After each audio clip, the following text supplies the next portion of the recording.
In today's video, I'm going to teach you how to set up inventory in QuickBooks Desktop. If you're getting ready to track products more accurately in QuickBooks Desktop, this process is a great place to start. Setting up inventory correctly helps you keep an eye on what you have in stock, what you sell, and what you purchase. I'll walk you through the setup in a simple, clear way so you can follow along inside your company file. To begin, go to the top menu and click Edit, then choose Preferences. This is where you control many of the core settings for your QuickBooks Desktop company. In the Preferences window, look to the list on the left and select Items and Inventory. Then click the Company Preferences tab. This section includes the settings that affect how inventory works across the company file. Now check the box that says Inventory and Purchase Orders are active. Turning this on allows QuickBooks Desktop to track inventory items and use purchase orders as part of your workflow. Once that box is checked, click OK to save the change.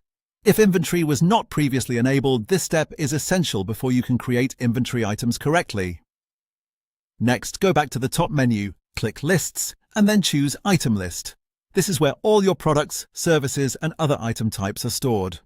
Inside the Item List window, right-click anywhere in the list and select New. You can also use the item drop-down in the bottom left corner and select New from there. Both options take you to the same setup screen, so use whichever feels easier. In the New Item window, open the Type drop-down and select Inventory Part. This tells QuickBooks that the item you're creating is something you physically keep in stock and need to track as inventory.